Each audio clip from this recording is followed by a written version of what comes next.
Good day, Moshis. Gagawa tayo ng challenge. Bibili tayo ng mga gulay worth 300 pesos lamang. Kasama na dito ang ating pamasahe. 15 pesos.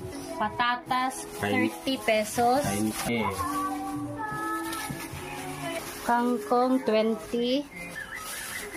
Lugbati, 15.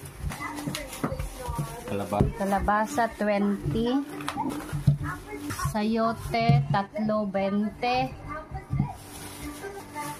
Sitaw, 20. Sitaw, 20 pesos.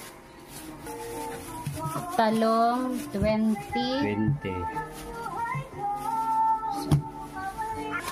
Kamatis, 20.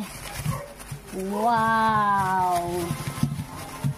Worth 20 pesos. Yeah. Yung kamote, 25. 25. Wow! 25. Good. Okay. 20 pesos. Yeah. 30. Onion, 30 pesos. 30. So yes, ito na nga ang ating napamalengkeng gulay. So lumabas lang tayo ng 300 pesos. Ito na, ang lahat-lahat na to.